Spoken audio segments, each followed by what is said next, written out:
Hello and welcome to the Green and Red podcast. I am Bob Bazenko, co-host. Scott's away right now, and he'll be back soon, and we'll be in a more regular schedule.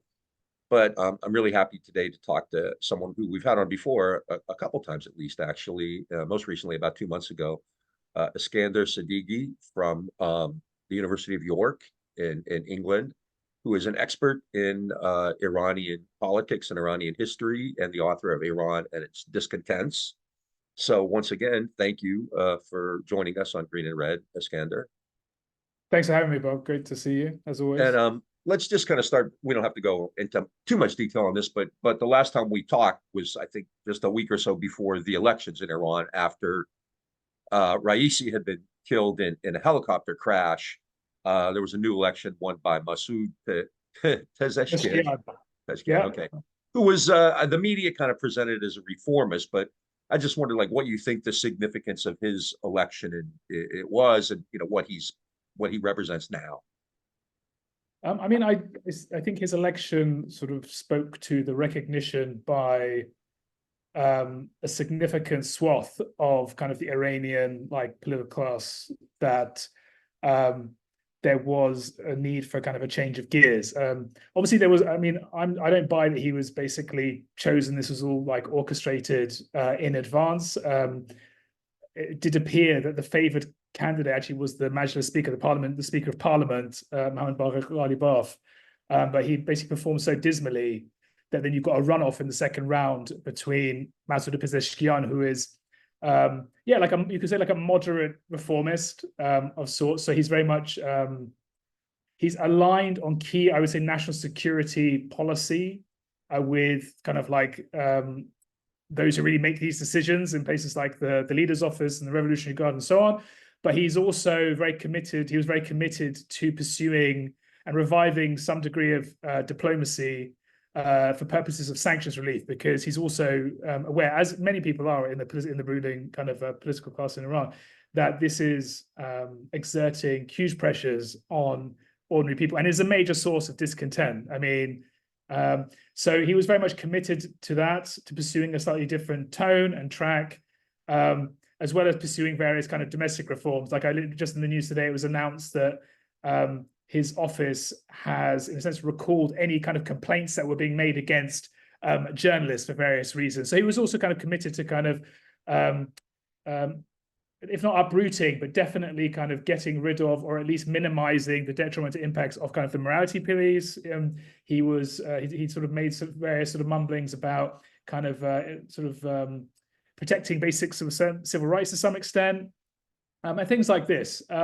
And the thing that obviously stands out is that it was sort of one of the lowest turnouts in kind of electoral history in Iran, just under 50%, which, in some elections might seem quite good elsewhere in the world, but in Iran it's amongst the lowest that we can kind of recall since the revolution.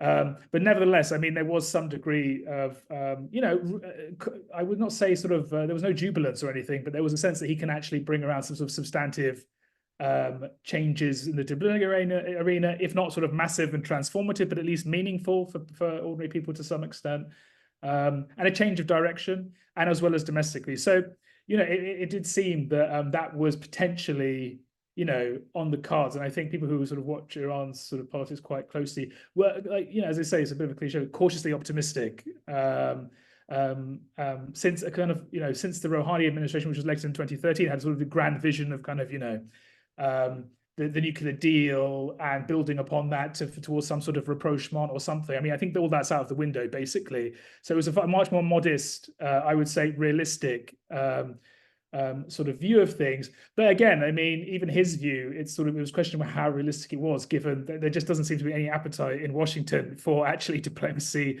in a meaningful sense with Iran, beyond simply trying to kind of contain or dampen down tensions in the region so they just don't overspill and become a kind of a regional conflagration. That seems the extent of Washington's kind of engagement with Iran, while at the same time obviously facilitating a genocidal campaign in the Gaza Strip. So it was a difficult one, but in any event, that sort of cautious optimism has now been thrown to the wind as a result of kind of subsequent events.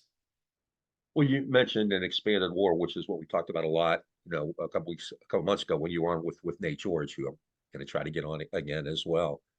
And since then, or some before, some since, but there've been several targeted assassinations and attacks by Israel in the region, which you kind of have to look for them. The media in the U.S. doesn't totally ignore it, but you kind of have to look for it. There was in early April, I believe, Israel struck the consulate in Damascus, killing several commanders. A Hezbollah official in Lebanon, Fuad Shukr, was killed in late July. And then I think the most prominent one in Tehran, the Hamas political leader Ismail Haniyeh was assassinated.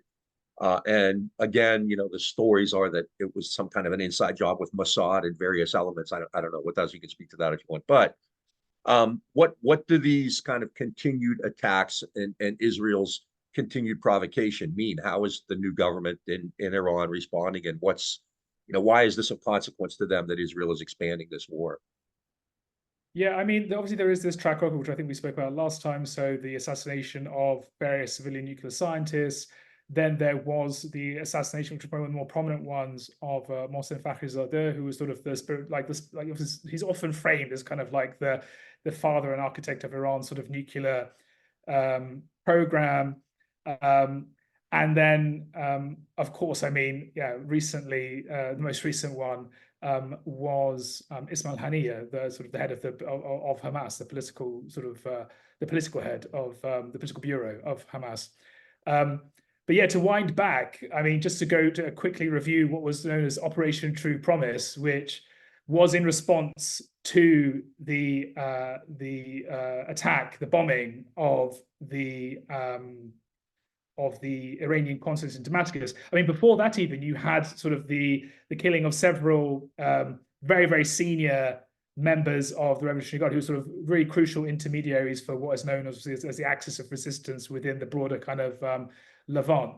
But that sort of attack on the consulate was seen as, that was sort of like a red line, that is Iranian sovereign territory.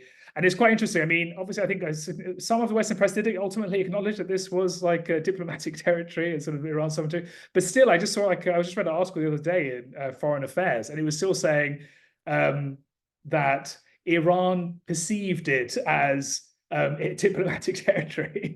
But no, it was diplomatic territory. So Iran obviously launched this Operation True Promise in mid-April in order to kind of, I guess, rebalance deterrence, really. It was sort of saying, okay, if you're going to attack our sovereign territory, we're going to basically launch in an unprecedented way, 300 cruise missiles, ballistic missiles, also very slow sort of drones. And it was very much like, as many have sort of said previously, a kind of a choreographed attack, giving various parties enough time to put up sort of the necessary, to make sort of necessary defense, defense and sort of rebuffs a significant degree of these. Nevertheless, Iran was still able to strike, and several of these were ultimately did actually hit Israel, including the airbase allegedly from where the attack on the consulate in Damascus was actually launched. So that was with that. I assume that sort of the Iranian government and kind of the security sort of the Supreme National Security Council pretty much assumed that, okay, we've basically reset kind of the rules of the game and we've reestablished deterrence.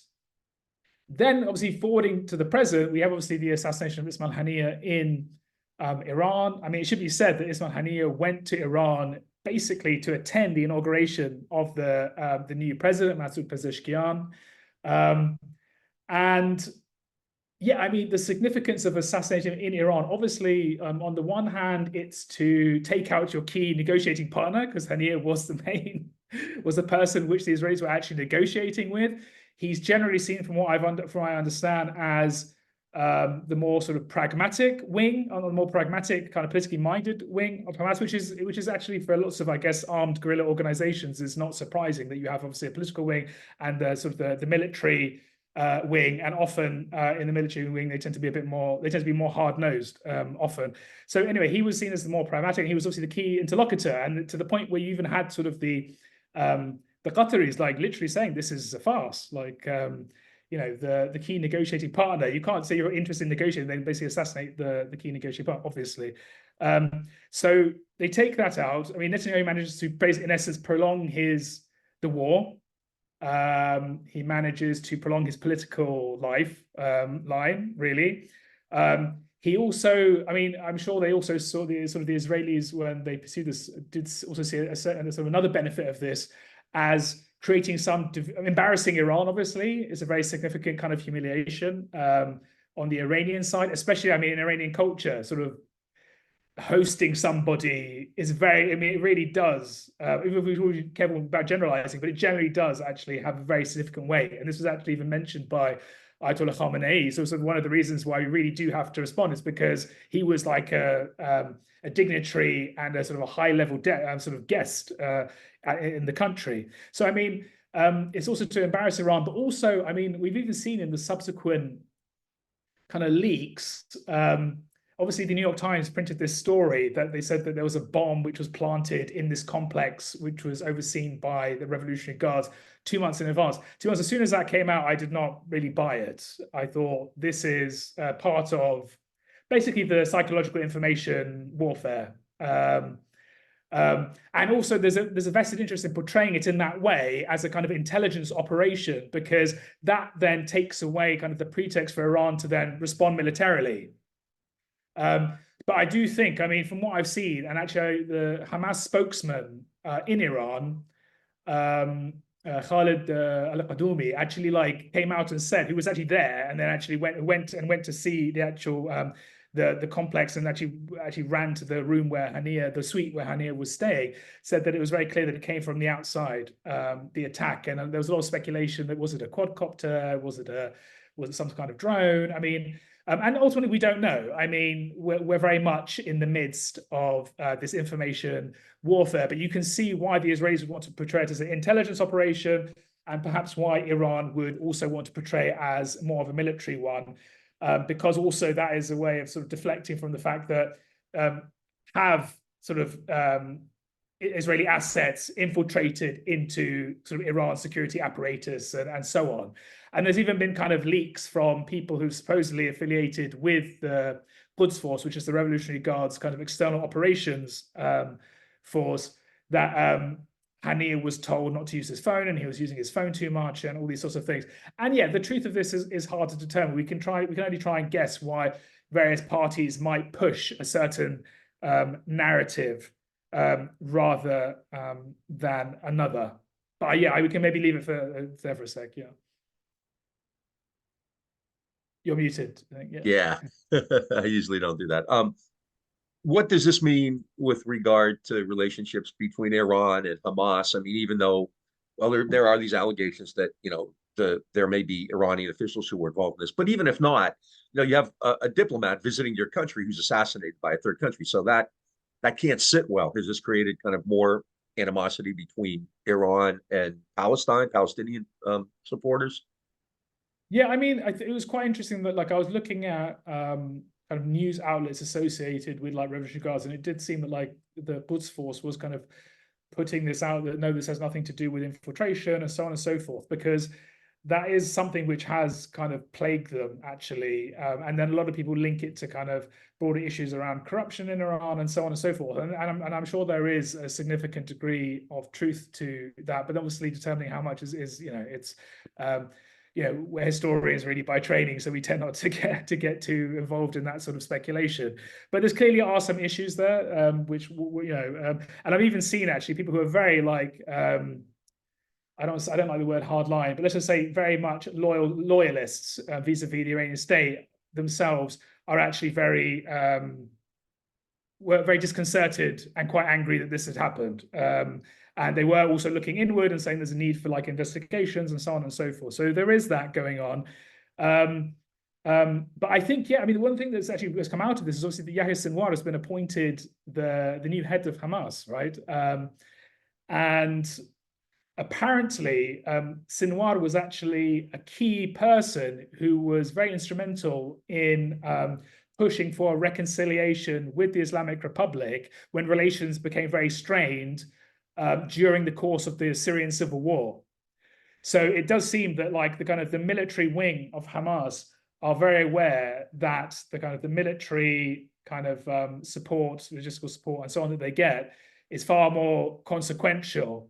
And in a sense, you could argue that this actually has strengthened Iran's hand. I actually was even just like on X, that cesspool, just earlier, and it was quite interesting to follow actually sort of again political analysts within Iran who are, you could describe as like loyalists or definitely on the more conservative wing of things, the principalist wing of things, saying that actually this strengthens Iran's hand because Iran has always favored the strengthening of the military option. And I mean, you know, even from within a kind of a realist like political paradigm, you can be like, yeah, that really does make more sense because obviously Israel has zero interest in a diplomatic accord, and usually a power which has such any power which has such an overwhelming force will just impose, you know, its favored solution. This is why we have an occupation which has gone on for several decades at this point. It's exactly because that kind of balance of power hasn't been in the favor of kind of Palestinian kind of resistance. So these sort of Iranian principalist analysts were saying this is actually a good thing. I mean, obviously there's others who have sort of said that this does also play into, and again, within Iran as well, this is sort of playing into Netanyahu's hand, and this is actually increasing kind of the strength of those forces within Hamas, which were completely repudiating any sort of diplomatic solution. And similarly, I mean, it's not in Iran's interest to get dragged into a broader regional fight, which of course, in many ways it isn't. I mean, given Iran's kind of economic situation, which is not good at all, and there is significant discontent on that front, and that's kind of growing. And then similarly in Lebanon, I mean, I think this is the reason why Iran and Hezbollah have really done a lot to obviously keep this sort of, again, it's a bit of a euphemism, but like this kind of slow burn and war of attrition, really just keep leveling up the pressure without it sort of getting completely out of hand. And I would assume that, I mean, Netanyahu, it's hard to determine what his real end game is. I'm not like an Israel analyst to say, but it is, I mean, it does seem that he is interested in, you know, increasing, there is no strategy. I mean, I've even seen Israeli analysts who sort of say there is no real strategy, but there is an interest in kind of increasing, I mean, in basically ramping this up, especially if they can count on US support every step of the way, which, I mean, again, I don't know, again, the Biden administration, what's their end game in sending these destroyers to the Mediterranean and then also going into the Strait of Hormuz and these sorts of things? Are they simply doing this as a warning to Iran? But it does seem that, you know, if all of a sudden we did see some kind of unpredictable broader conflict just, you know, spiral out of control, it's hard to see the Americans not coming to the Israelis' aid either. And I do think that both Hezbollah and Iran are very much apprised that if this does actually spiral out of control, they will have to be waging a conflict not only with Israel but also with the United States. But it seems like they've already factored that in, because we already have this missile attack by Iraqi armed groups on Ain al-Assad, and then we've heard these sort of news of injuries of American servicemen and women coming out, and that was just reported in the last couple of days. So it does seem it's like very much on a knife's edge. Yeah. Israel's obviously, you know, been provocative trying to kind of expand this. Is there kind of more of a discussion in Iran, though, you know, with regard to options, the risks, or what it might do? I know you said it's kind of a slow burn, but at the same time, are there forces in Iran who want to kind of add to the pressure and, you know, maybe be more aggressive toward what Israel's doing? I mean, there's been like a lot of shuttle diplomacy going back and forth, and quite unusually, the Jordanian foreign minister made a visit to Tehran, and I mean, they said that we're not delivering any message from the Israelis. We're simply, you know, delivering a message on behalf of, you know, the Hashemite king and so on and so forth. But it does seem, especially because obviously Jordan performed, you know, was part of this coalition that was shooting down Iranian missiles, with Operation True Promise. So it does seem that there has been quite significant efforts to, also through the Swiss embassy, the Americans have been sort of sending out various warnings, but it's also, but you know, they have been boxed into a difficult position. I mean, they can't. It seems that they cannot just let it slide. But then the nature of the response is also crucial, because obviously, depending on the kind of attack that they do, they don't want to also give too much away to the Israelis and the Americans. And also, they're thinking like a rerun of Operation True Promise will, you know, what is it necessarily worthwhile, both the political costs and what is really the payoff there.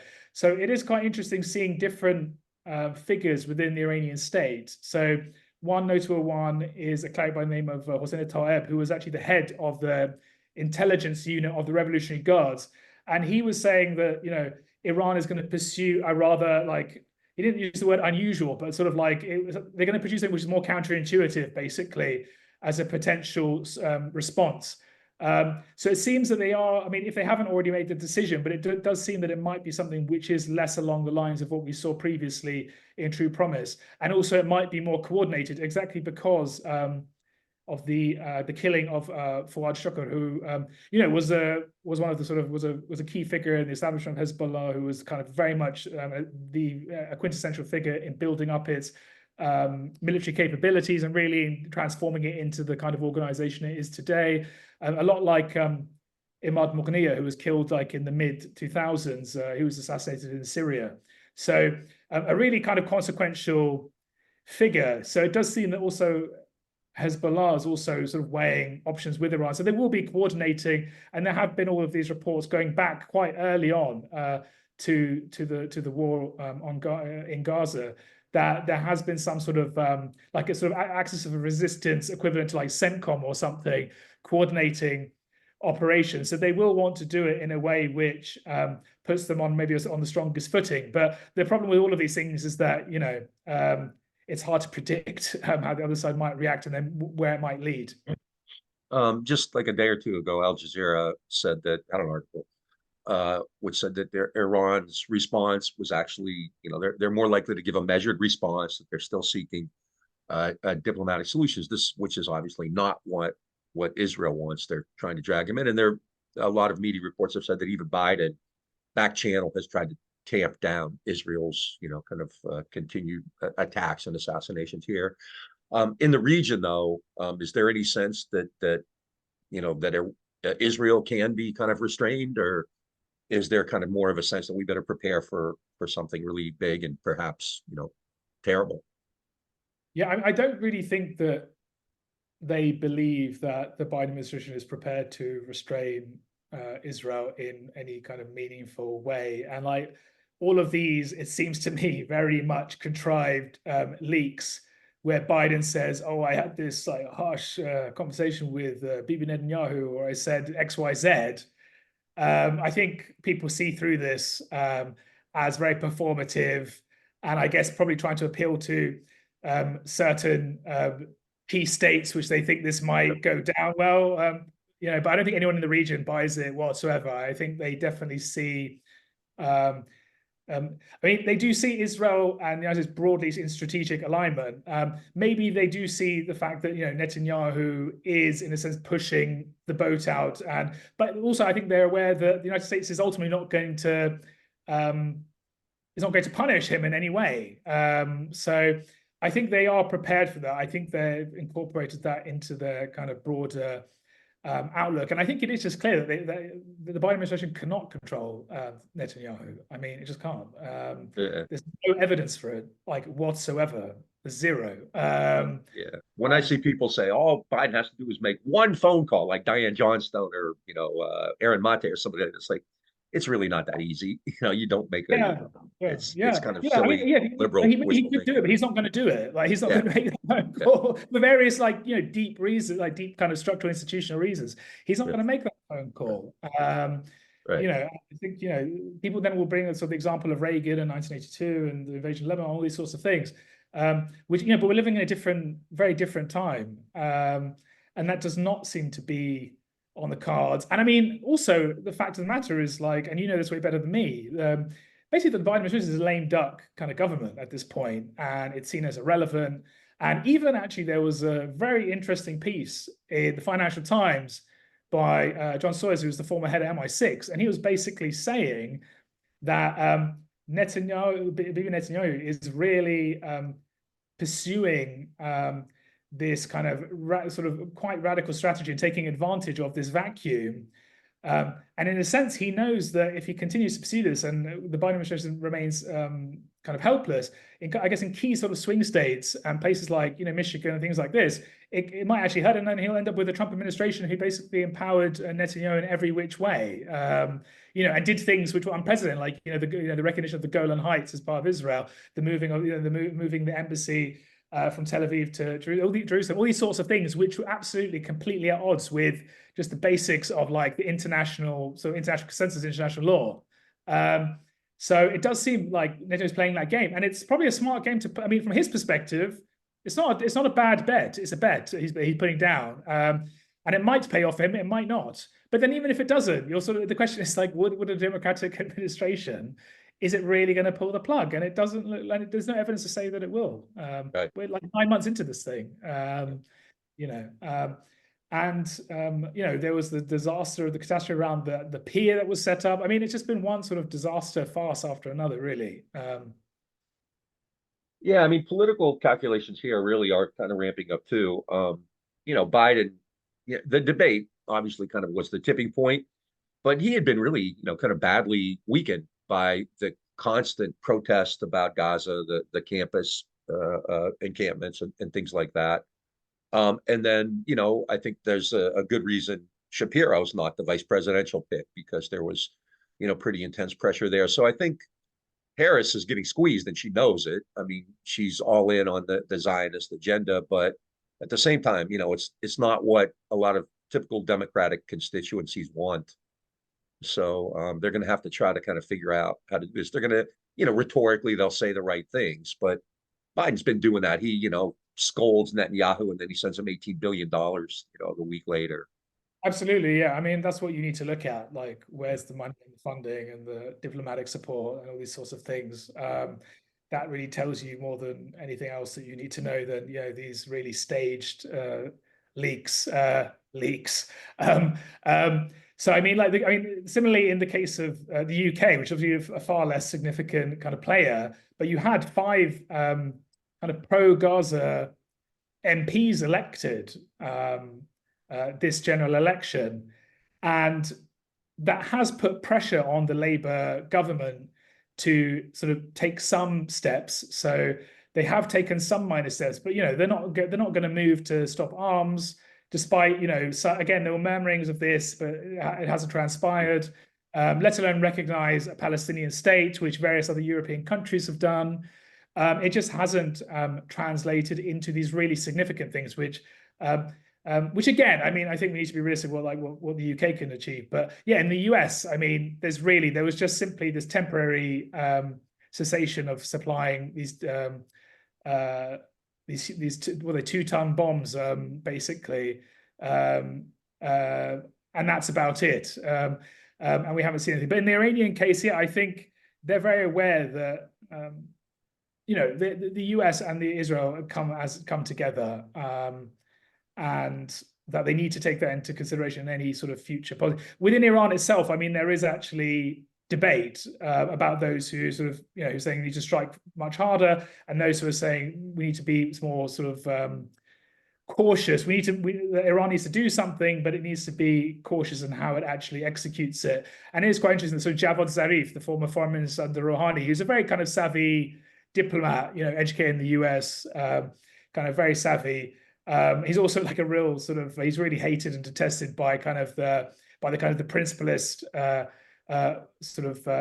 factions within Iran as well. And there was no chance that he was ever actually going to be approved, probably by the kind of the principalist dominated parliament in Iran. But he's now been basically made sort of head of strategic affairs for Pezeshkian. So he'll also be he'll definitely have a significant kind of voice there as well. So it will be like a balance, and it will be like very much I think there will be a real debate within the Supreme National Security Council between obviously various people in the Revolutionary Guards, within the leader's office, within the government, senior diplomats like Javad Zarif, like Araghchi, who's likely to be the next foreign minister, And there will be that debate, and I guess they're gonna think through all the possible scenarios before actually doing anything. But it is hard to gauge exactly what they're going to be doing. The other interesting side of this, actually, it was the visit of a major kind of Russian emissary. I think it was the former defense minister as well, just who in a previous, like, apparently it was a meeting that was previously scheduled. But I've been looking at some of the analysis of kind of Iran-Russian relations as well, and it does seem that they've kind of shifted a lot, and it's probably to a large extent as a result of like US kind of like full press sanctions against Russia. So there's kind of this new level of kind of institutionalized cooperation now between Iran and Russia, which was just also absolutely like unprecedented. And it will be interesting. And I just saw that that sort of, I think it was the defense minister of Belarus as well, and just today has gone to Tehran. So I mean, what input they're giving, well, what kinds of advice they're giving will also, I mean, maybe have some impact as well. So we'll have to see, really. Yeah. This has been great, and I don't want to go on for too long. Just kind of a last thing, really, aside from the current crises with these assassinations and attacks. I mean, Iran has had a lot of other issues going on as well, right? And just wondered what's the status of kind of life inside Iran, and how is this kind of possibility of this expanded regional war affecting that and making it worse? Just in, you have brutal sanctions, you have all kinds of protests, and so there's a lot of turmoil. Yeah, I mean, I obviously there were very significant kind of protests, and they kind of flare up in response to various things. On the one hand, like the genuine kind of like impoverishment of like millions of people as a result of these like devastating sanctions, which then often exacerbate like problems which are internal to the system. So in terms of mismanagement, corruption, and so on. I mean, the sanctions really exacerbate it more than anything, and that just creates a huge amount of discontent. There's obviously the situation of various kinds of civil liberties, which often is also, often in a bad state. I mean, I was just talking to a friend of mine in Tehran, and she had her car impounded because her hijab wasn't on properly, basically. So you get a number of warnings, then your car gets impounded. I mean, it's just a very kind of horrible, humiliating thing. Whether that coalesces into broader protests is dependent on, on a particular set of factors at any one moment. So when we saw them flare up in 2021, 2022, and there's always that chance. I mean, so under Rouhani as well. So for instance, they removed fuel subsidies that were sort of the poorest because it sort of acted as a kind of regressive taxation. Also sort of went and rioted and also protested and were brutally put down. So I mean, Iran is very much trying to manage those. And I think like, in a sense, Pezeshkian coming in was an attempt to both like alleviate a lot of these pressures in terms of the discontent amongst particularly the middle class, which is a significant, it's a very significant voice. And they have basically taken out billions in capital over the years in Iran, which has massively been to the detriment of the country, and both like also in terms of just human capital, all these expertise, all these people who go, brilliant people who go to Iran's sort of MIT and top universities, leaving the country and immigrating. So this is sort of Pezeshkian came in to really try to alleviate some of this. And I mean, this kind of shadow of war, on the one hand, it puts a damper on kind of protests, because obviously people get very anxious and worried about what is going to happen. But at the same time, it exacerbates the situation internally, economically as well. So, the stock market had a really terrible time of it in Iran recently. And a lot of and not just like wealthy people, like a lot of actually middle class, lower middle class people have put their money in the stock market because it was one of the only places, apart from like crypto and various other things, as well as buying dollars, where you could actually retain the value of your savings, basically, because inflation was like 40%, if not way higher, unofficially. So, people are under a lot of pressure, but then the shadow of war at the same time, creates a lot of anxiety and puts a damper on it. But that doesn't mean that later on, these kind of sort of deep-seated contradictions won't then kind of bubble up to the surface, and we won't see protests again, which I think, are likely in the medium term, at least. But yeah, I think the prospect of war really does strike fear into really everybody, into the hearts of everybody. So people are watching very closely and trying to follow what exactly is going on and how the government sort of plans to respond. Thank you. This is really great. And it's a great update from when we talked a couple months ago, and I'm afraid we'll probably have more reasons to talk about this going forward. But I really do appreciate it. This was Eskandar Sadeghi, who's a professor at the University of York and author of Iranian's Discontents, just a great scholar. And thank you so much for explaining all this. I think as I said the last time when I talked to you and Nate, the media talks a lot about Palestine, Gaza, but really not much about what Israel's doing elsewhere in the region and the peril that we have there. So Absolutely. this has really been great. I really appreciate it. Thank you so much. So Thanks for having me, Bob. It's always just it's a joy to talk to you. well, this is the Green and Red Podcast. Check us out on social media and all that kind of stuff. You can donate, and Scott usually gives the spiel, so I don't really remember all the addresses or anything like that, but they're easy to find. And especially thank you, Iskander.